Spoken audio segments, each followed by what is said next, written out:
Partie de rien, sans aide financière. En plus, elle n'a pas eu la chance d'aller à l'école, mais elle a pu bâtir à la sueur de son front un empire qui emploie aujourd'hui en Côte d'Ivoire plus de 5000 personnes avec un chiffre d'affaires de plus de 1 milliard de francs CFA. Cette femme, c'est Madame Tia Philomène. Et dans cette vidéo, nous allons voir les secrets de son succès et les leçons que nous pouvons tirer de son parcours. Pour ceux qui ne connaissent pas son histoire, à 17 ans, son père lui est donné en mariage forcé à un vieux du village qui avait déjà 7 femmes. Elle ne voulait pas, mais elle n'avait pas le choix. À l'époque, c'était les parents qui choisissaient. Et c'était en 1984. Arrivée chez son mari, elle se rend compte que ce sont les femmes qui préparent pour son mari. Et certaines d'entre elles refusaient que leur mari partageait leur nourriture avec sa nouvelle femme. Et ça faisait que, des fois, elle n'arrivait pas à manger. C'est comme ça, elle a demandé un hectare à son mari pour qu'elle nettoie. Et après avoir nettoyé son hectare, elle n'avait pas d'argent pour acheter la semence. Elle voulait planter des arachides. Elle allait voir son mari pour lui demander de l'argent pour pouvoir acheter sa semence. Mais son mari a refusé de lui donner de l'argent.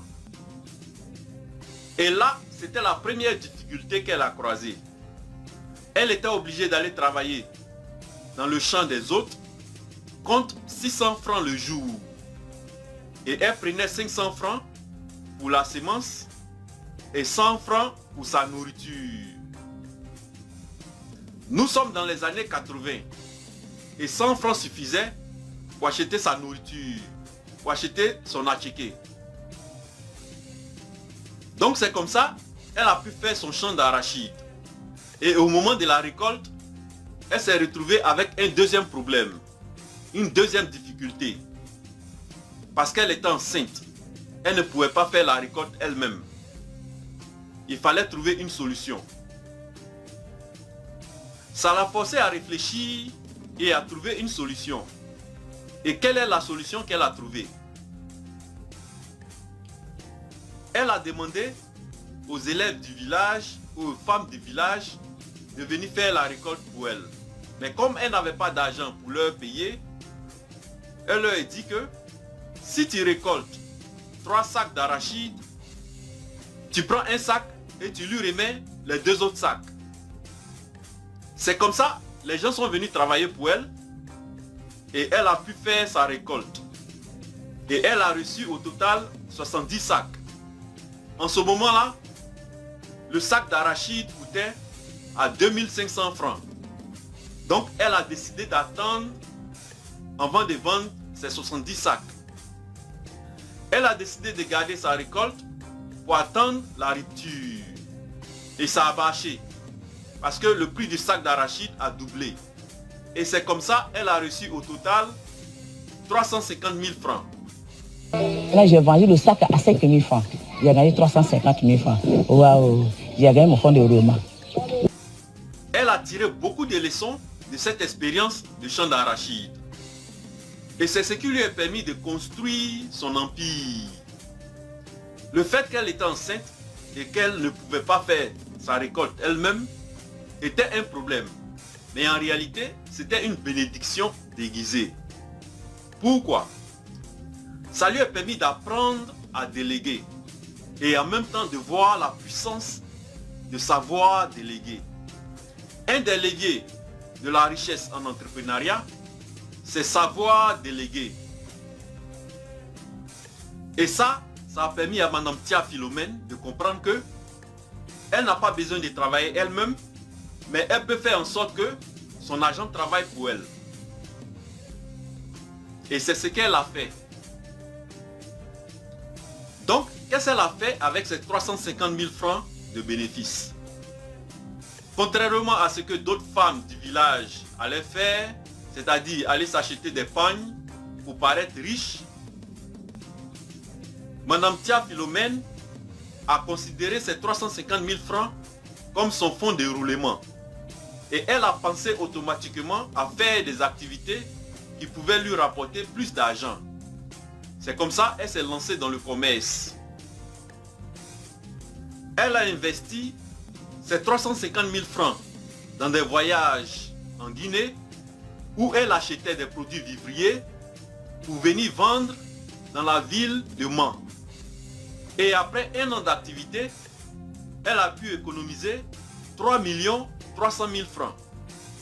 Je payais chez un aubergine, les œufs rouges, les maniocs. Je payais maintenant à la frontière de Guinée et puis je viens à Mans et puis je vends. J'ai travaillé pendant 12 mois. J'ai gagné 3 300 000 francs comme mon fonds. Et elle s'est fixé un grand objectif. Être cadre de sa région, malgré qu'elle n'est pas allée à l'école. Et elle a continué sur cette lancée, c'est-à-dire investir ses bénéfices dans des activités qui sont encore plus rentables. Les 3 300 000 l'a permis d'aller à Abidjan pour acquérir un camion à crédit. Le camion coûtait 17 millions de francs CFA et elle a avancé 3 millions de francs CFA et il fallait rembourser les 14 millions qui restent en 24 mois. Mais en 12 mois seulement, elle a pu rembourser et c'est comme ça elle s'est lancée dans le transport. Et aujourd'hui, elle a sa compagnie de transport MT. Le monsieur m'a donné le camion de 17 millions en crédit. J'ai avancé 3 millions. Ça a resté 14 millions. Dans les 14 mois, il m'a dit de payer sur 24 mois. Moi, j'ai payé dans 12 mois. Dans 12 mois, j'ai fini de payer la traite de camion. Le camion m'a revenu. Aujourd'hui, c'est devenu transporteur. Elle s'est lancée aussi dans la distribution de boissons, dans l'élevage de bœufs et de poulets. Elle a aussi des plantations de café et de palmiers à huile. Elle s'est lancée aussi dans l'immobilier. Et comme vous pouvez voir, elle a compris l'importance de la diversification en entrepreneuriat. Et ça, c'est très important. Et son secret, c'est d'investir ses bénéfices pour créer des nouvelles activités plus rentables. Elle applique toujours cette même recette. Et aujourd'hui, elle n'a pas eu besoin d'avoir des diplômes pour bâtir un empire qui emploie plus de 5000 personnes. Aujourd'hui, elle est dans le transport, dans la distribution de boissons et dans l'élevage. Elle a 30 hectares de cacao, 40 hectares d'EVA et 10 hectares de palmiers à huile. En plus, elle a aussi sa compagnie immobilière.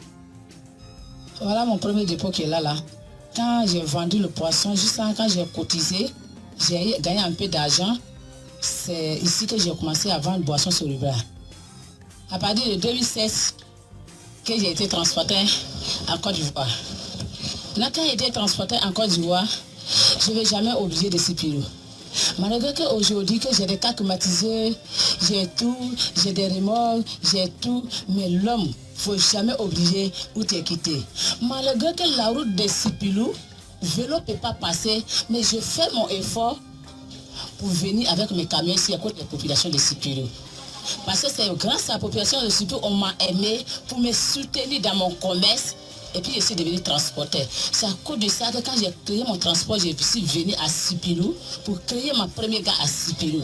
Pour que les parents de Sipilou sachent très bien que je me suis battu à Sipilou, mais je n'ai pas oublié de Sipilou. Voilà gare de Sipilou, direct à Abidjan, malgré que la route. Élevage. Quand j'ai commencé le travail, je vois que l'élevage c'est quelque chose qui est rentable. Quelqu'un qui n'est pas allé à l'école, que tu n'as pas autre activité, moi je pense qu'entre l'entendre dans l'élevage, tu t'en sors vite. Quand j'ai commencé l'élevage, je faisais mon petit commerce, j'ai commencé à payer un B, c'était en 83. B c'était à Sipilou à 25 000, à 30 000, si c'est trop gros, c'est 50 000. Maintenant quand je gagne 25 000, je paye 1, je paye 50 000, je paye 1. Juste quand j'ai fait pendant 2 ans, j'ai gagné 25 B. Quand j'ai gagné le 25B, moi j'ai créé mon pack pour chercher un berger pour mettre dessus. C'est comme ça que j'ai créé l'élevage. Aujourd'hui, je mets 3500 B dans mon ferme. C'est mon 8e pack ici. J'ai 8 packs, c'est le 8e qui est ici. Ici, c'est mon ferme que j'ai créé. Pour créer cette ferme-là, vraiment, moi j'ai aimé pour faire élevage, ça c'est mon travail. J'ai commencé sur bœuf, aujourd'hui je suis dans le poulet. C'est quelque chose que j'ai aimé et puis c'est rentable, c'est facile à faire pour gagner.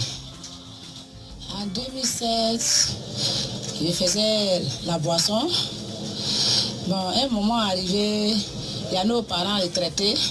Ils partaient à Daloa aller prendre les pensions. Quand ils viennent, ils peuvent faire 2 semaines, 3 semaines, 4 semaines, ils n'arrivent pas à gagner un camion pour aller. Il y a moins de 3 à 4 retraités qui sont morts à la gare. Dans la gare, là, que tout le monde a fui, tous les Yakubatis en brousse. Ça veut dire que c'est moi seul que j'étais ici, moi seul je peux avoir 5 francs pour dépanner quelqu'un. Maintenant, quand il y a le corps là à la gare, on vient me chercher que non, il y a vos parents qui sont décédés à la gare. Vraiment, venez chercher le corps. À chaque arrêt, je prends le corps pour aller enterrer, je prends le corps pour envoyer les choses à la morgue. Vraiment, ça a été vraiment un problème pour moi. Et un jour, j'ai dit à mon mari que vraiment, on n'a qu'à payer un petit massa. Mettez ici, quand le parent vient à la fin du mois, on va les donner, ils vont aller prendre les argent à Daloa matin et puis le soir, ils se retournent. Mais toujours, on va enterrer les corps ici, vraiment, c'est difficile pour nous. Quand c'est comme ça, tous les dépenses, ça ne peut pas aller maintenant pour nous laisser. C'est là que j'ai payé 2 massas qui prenaient les retraités ici pour aller à Daloa. C'est comme ça, compagnie MT, ça a commencé.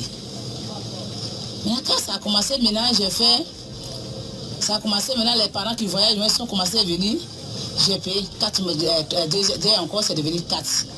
Encore, un peu en arrêt, juste ça, j'ai payé juste à 30 massas.